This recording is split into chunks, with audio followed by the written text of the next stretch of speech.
What's up, guys? Thank you for clicking on the video. So this one is for the people interested in the C5 Maxed In. We're going to kind of bring you up to speed on what has been going on since last November. Few course changes. So obviously you founding members and guys who have pre-bought this prior, you're going to want to watch this video. But anybody interested in the C5 Maxed In and of course the XLR, we've been talking a lot about Maxed Ins, but you're going to want to watch this video if you're interested in the details and in the things that have occurred between then and now, and where we are and where we think we're going to be here in 2 weeks when the engineers arrive here again. So it's a good video. I'm going to weave in a lot of different stuff. It's just not me sitting here talking. We're going to kind of go on a journey into California and do some other things. But I'm going to show you guys kind of the hangups and what we've been trying to overcome here in this video. So stick around. You're watching Night Drive TV. I always wanted to build fast cars, so self-taught I started with engine swaps, composites in my apartment, to multiple shops, tuning, fabrication, and more. 10 years later, the big time, SEMA, Speed TV, I climbed from nothing, but I lost it all. This is my new ride, Night Drive TV.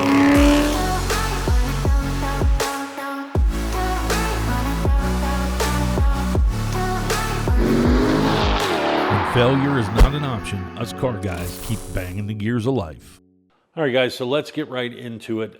You want some updates on the C5 Maxed In. Obviously, we have the C6 Maxed In also. These are centralized HVAC control, wireless CarPlay, wireless Android Auto, a lot of other functionality I've shown here on the channel, even controlling the RGB triplets headlights that we build here at Night Drive TV.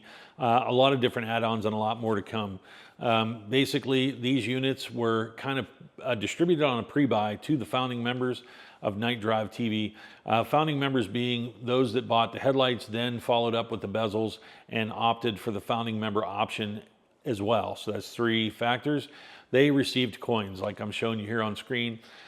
They were all given the opportunity to participate in a pre-buy of the Maxed In, limited to a certain number of units. And so those that participated in that and those founding members that maybe didn't make it in and can later, they are now considered gold supporting members, and we have a specialized coin as I'm showing you here for them.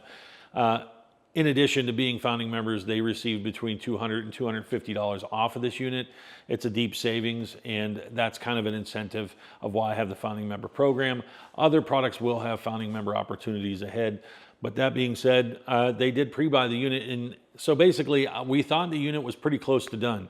Unfortunately, there was a knockoff situation in another company that was kind of pushing into our C6 space, and there was a little bit of controversy. This had to do with things internal to my partner company. I talked about it in this video right here that I'm showing on screen, which really outlines that knockoff unit and some of the dynamics that had happened within the company. A lot of that's explained in the latter part of that video, but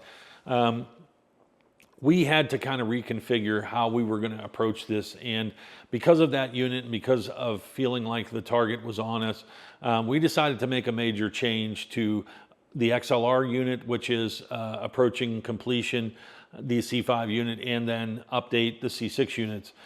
We did this for a number of reasons, and there's future integrations and things that we're not really talking about yet. But that unit is much more powerful, the motherboard itself rather. So the C6 unit is now more powerful out of the box. We did that without any cost increase. It was very hard to do. It obviously required a lot of engineering and a lot of labor and testing. The same kind of happened with the C5 though. We did that pre-buy, thought we were going to be delivering units late January, but because of that motherboard change, I didn't really get anything until February, and we had to kind of go through a full retest. So I'm going to show you that here. Again, the biggest issue was doing that motherboard change kind of set us back a little bit with the Bose. So check this out. Okay, so for a variety of reasons, how do I explain this? I've kind of chopped it out of the scenario, and we're going to leave this hang. And what I'm going to do instead is I have wired everything into this module here. The big reason that we're kind of taking a little bit of an experiment here that's a little bit non-traditional is because with this unit, because it integrates with the HVAC, it can pull power in kind of an additional manner, I guess you could say. So integrating this aftermarket piece kind of requires me to do a little workaround. So I'm going to try it. I'm going to hope, I don't want to have any issues, so I'm kind of taking it a step at a time. I have the power probe in here. I'm going to probe a few things to be sure we're activating the amps. I can power probe this and see if we can get activation. That's the easiest thing to do. 3.0. We should have voltage here. Yeah, we have voltage there, which means down here we should have voltage obviously here. Yep, we got it there, so no problem. We stabbed the right wire, because God help us if we don't. All right, so I think I'm gonna add some power. And there we go. So we ran us a power wire for now, just to get this. That's an accessory switched power, but okay, we do have noise. I will just say this is the most substantive gain I've had on this. The fact that it is working is a positive for sure. The C5 system obviously is not the best audio system. It was a very cheap audio system, and a lot of you guys have replaced all of your speakers and everything. And if you've eliminated the Bose, this doesn't apply to you. The Maxton is great. We have very high voltage outputs now. The sound quality is fantastic. We have a new DSP which manages all the audio levels. It's fantastic. It's what the C6 unit now has. So, but that being said, I was very adamant that I wanted this to be able to be plug and play for people that don't want to get into all that, and we'd be, you know, removing and rewiring and putting adapters in their doors. I want people to be able to just take their current OEM unit out and stick this in and run their HVAC, gain all of the audio balance that they need, but gain CarPlay and Android Auto and all the wireless and the maps and just the look of the interface. And through Bluetooth and various modules, we can do a lot of things with this. Apparently it's listening to me because it's just open to Bluetooth. But so we were testing a few different things to try and understand and better work with the pseudo differential signal and the digital processing unit for the Bose system in the C5. I really powerfully want everything to be plug and play. Even though I think the majority, and I mean, I will say the vast majority of people that have aftermarket units in their C5 get rid of the Bose for good reason. It's a very hard system to work with. Bose speakers are generally very low ohm. In addition to the fact that that processing unit that kind of goes in between the OEM head unit, it's very hard to adapt to communicate with. C5 was also unique because the Bose system is kind of split. Only the door speakers are Bose and the rear speakers are not. So having a head unit having to kind of do dual things required a specific type of engineering in the C5, and that was very hard for the architecture of these units to integrate with. And so even though we were putting out more power, power wasn't the issue, it's more of configuration. So we did a lot of that testing, and I realized I wanted to go meet with one of the customers of Night Drive TV. His name is Gary. Went out to his house in California, and we kind of did some testing. Wanted to, obviously, he has an aftermarket audio system, fully removed Bose. We wanted to test those outputs and things. I don't have a system in this car, and it was just easier for me to head to Gary's house. Went over there, we did some testing. We also picked up some of his components, which he was going to throw away for future development use that was going to be very critical. So check this out as I head to California and hang out with Gary. State your name. we got to get a verbal waiver. State your name. We're at Gary's house, and he's one of you guys watching the Night Drive TV, and I decided to come to his house. So he's got a pretty cool system, as you can see. So yeah, we are with Gary now. He has a secret C6. Don't get crazy now. He does have it. I'm outing him. I don't know why let me adjust my corrections here, and then that is Brian, right? Yeah. Brian, and he's got this car. You guys saw them when they came to the MGM, so he's got a little action there. So they're probably going to switch back and forth maybe between the cars. That's what they're talking about. He's throwing me this here, which is the digital sound processor for Bose, and he's going to give me his door speakers, and I'm going to send those to the engineers. They want to take a look at those.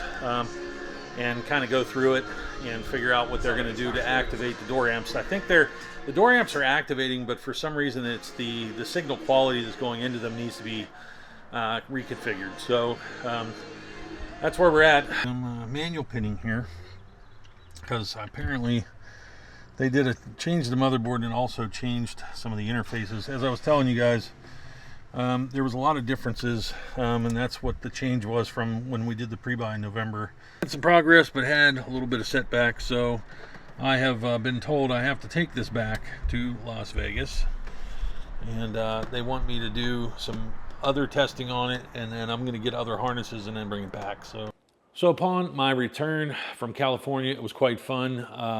Had a good time, looked at some things, drove some mountain roads, got a little bit of relaxation, and I guess you could say. Quick sound clip here.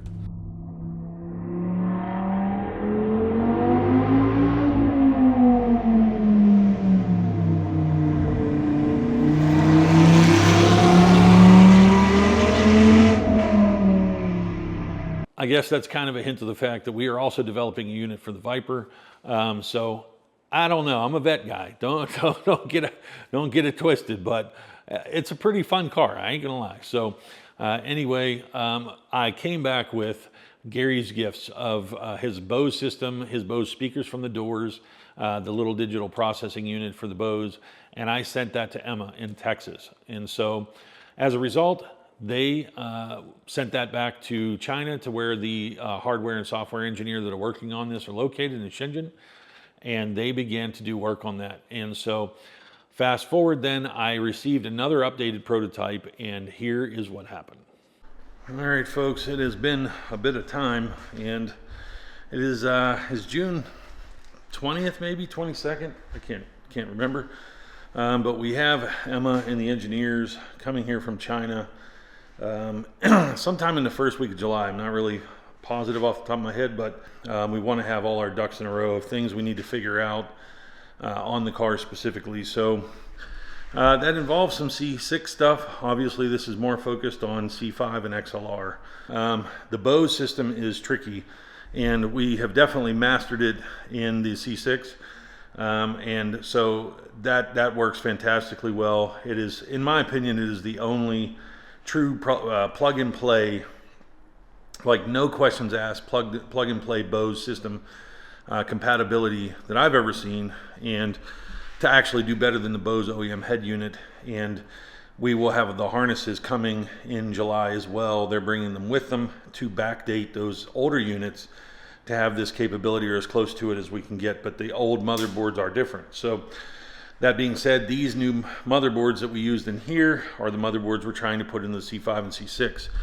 The C5 Bose system is split, and so basically only the door speakers are Bose and the rest of the system is normal. So trying to split this compatibility is causing us a lot of problems with the C5 unit. And so obviously for guys that have an aftermarket system and you have aftermarket amp and even just a sub to get rid of the door speakers and maybe put in like regular door speakers, you wouldn't have any issues. But I really want people to be able to plug and play this, and so that's what we're going to see. Okay, I got my little work light here kind of to help us out, but you can see this was the top configuration before, and you know, everything obviously had the necessary connections and whatnot. We still had a lot of the interface connections, antenna stuff up here, and main interface plug up here. Heat sinks for heat management. These units are very focused on a lot of heat tolerance. Definitely changed the configuration, and you can slowly see we're kind of mirroring kind of the approach we took to the C6, kind of adding this secondary position, because what we're going to do is use the preamps coming out of the top to feed basically back into this lower interface. You'll see some antenna changes have taken place. Most of the top interface, though, you can see antenna for factory input moved from this position over to here. The hole is still there. Some of this is still cut. I don't know if this is final. Here's where you can see there's a significant difference. So initially, again, your HVAC plug was going here, and we had this one other interface. Now we have what I would say is a very significant change in the design. And so this, which was external, is now integrated into this PCB that's here. So this is a double development again. I've talked to you guys kind of about this. I don't know if I call it a phenomenon or what I'm trying to call it, but I think you guys heard me talk about with the bezels. You know, I had developed initially the bezels with one company. We went 90% of the way. And then due to changes with that company and my lack of confidence with them, I had to switch entirely and basically start over again. This kind of is similar to that, and it's not because of company changes, because of changes that happened internally, and obviously with their suppliers, there was a lot of things that have gone on. I think, you know, I will know more about the story, I think, come here in 2 more weeks when I can actually have them here, but electronically the C5 unit has been kind of redeveloped again. So same goes for the XLR. Now, this is a good thing. It's just a bad thing in terms of time, but it's a good thing in terms of what you get. So that being said, I have to try and see. I don't know exactly how. Well, I have to check some things because this is, and look, I'm transparent, guys, and I try to let you people know that I'm just a principled person. I mean, I hold myself accountable as much as I can. I hold companies that I work with accountable, and at times I try to, you know, I do hold the customer accountable. I mean, I'm just a very principled person, and so, you know, look, I hope everybody knows, and I know that's not true because I see a lot of people that don't know a lot of things. But let me just say it this way: a lot of problems happen when you develop products. A lot of changes happen. A lot of things happen when you go from a prototype to a test unit to a production unit. There's a lot of things that typically companies have teams of people to do. I don't have teams of people, if you guys haven't noticed. I don't have a cameraman because this camera's sitting on the table. So,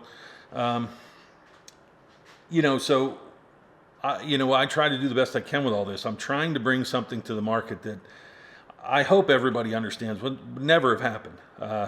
C6 is debatable. You know, there's a few overseas, but C5, zero chance. XLR, 0 chance. And so I just hope people understand when you criticize or when you see people criticizing either the price or, you know, the timelines and things like that. I mean, I really ask you guys to defend this because, you know, it is expensive, and I understand a lot of things are expensive. You know, I mean, we go to Denny's and it's expensive. So that has a lot to do with it. You know, our brains aren't really calibrated to go to Denny's and spend $75. At least that's what we do in Vegas. We're not calibrated to kind of spend this kind of money on certain things, but everything has relatively moved up. And I really want people to recognize that the amount of effort and energy that we've put into this is to make it as good as it can be, and to basically create a base within the C5, C6, XLR that we can grow off of and we can branch off of. And so developing other products, you know, it's all going to be a process. And so if you want to be a part of this, I want to create unique things for the C5. I think the C5, C6 XLR, these are great analog-ish cars that can benefit from some of the things. I mean, not everything new is bad, but I think automatic braking and a lot of these lane keep and the steering wheel fighting me and all this stuff, I'm not a huge fan, I'm going to tell you now. But, you know, it is nice to get in the car and your phone connects and your music plays, and you know, maybe you can answer a call, and to do it seamlessly is a nice thing. To have certain sensors and things like that, I'll just say, that are coming, they're a good thing, especially in limited visibility when you get into convertible Corvettes and whatnot. Anyway, I'm getting off track. This is why I don't shoot many videos. That's why I'm off track with videos. Got too much to say and not enough time to say it. When you have a rising rate of costs surrounding you, it forces you internally to try to be more efficient. And being more efficient often means just less manpower, less people. And you're doing that to try and keep the cost down. Because if I had a camera guy holding this camera, and I had somebody else editing this video, and I had someone else testing this unit's going to cost $2,400. And you know, we're getting into that crunch phase of where the consumer really makes the rules, because they're like, we're not going to spend over this much. And even now in the C6, you know, honestly, the data I've gotten from the customer mindset with the C6 units is that expectations of the consumer today are like, you know, ridiculous level. They want, you know, an encyclopedia level user guide that only 5% are going to read, and they want customer support like this, and, you know, if they have to tap a wire, they think it's ridiculous, and you know, and they always circle back to the, at this price point, I shouldn't have to do blah, blah, blah, blah, blah. But if you get an Alpine, a Kenwood, amps, subs, look, at that price point, there's all kind of wiring. I mean, you know, so it's just, you have to understand this is hard to do. Time to jump back in here, see about this. So that kind of cuts off because I couldn't even get it to turn on. So guys, this is the nature, unfortunately, of development and making changes. Sometimes you take steps forward and then it ends up taking you a few steps back. So there was a major redesign, as you can see, going to that new motherboard and trying to better interface with this factory Bose system. It's just something that we're really compelled to do. And honestly, all you guys with aftermarket amps, aftermarket speakers, things like that, you're good to go. I mean, your units could be in your hand right now, but I really just out of the box wanted people to at least be satisfactory in trying to integrate with this Bose system. So whatever changes they made, and in the crunch basically of May, something was wrong. And so I did test it, it was not working. So we quickly sent it back, very expensively, sent it back very fast. And the reason for that is the engineers are coming here in literally like 5 or 6 more days from me shooting this right now. So that is going to be the next video. I don't have it in hand at this point. They're actually going to send it right before they leave. So the next video you're going to see on the C5 Maxton is going to be us in this garage again and really working hard on this C5 unit, hoping to wrap this up in completion. And we will be working on the XLR to finalize that. We've finalized all the CAD on the integration and the structure. Everything is pretty close. The Cadillac had its own challenges with kind of a split data bus. There's 2 data bus systems in that car. There's CAN bus and like class 2, like a C5 has. So that was a little bit tricky again because of the architecture of the unit and integrating, that was tough. So, but we don't know if we have a market in XLR yet. We don't know how many guys are really invested and willing to buy that unit. So again, the key though is there are future things built into this, guys. There are future secrets. There are future integrations that I am very focused on that I have told them, and I can just stress to you, these companies, they kind of just rinse and repeat. Get the radio working, get the HVAC working, everything else is the same. I hear people always repeat, I have that unit in my 350. I have that unit in my F-150. I have that unit in my Silverado. Not gonna be like this. Mainly because there are other things that I, as an enthusiast within the Corvette world, understanding what you guys have on your car, how your cars are modded, I am seeking to integrate new things into this unit. And for some of you guys that say, oh, I know what it is, that ain't it. There's actually other things that I haven't said anything about. So maybe Gary Kopko might know, but even he might not know. So that's it, guys. That's going to wrap this video. I want you to know it's coming. I appreciate your support. And definitely we're about to be there. And so very pumped, very relieved, looking to move forward on a whole bunch of other things I have planned for the remainder of this year. So thank you for watching the video, and I will catch you on the next one.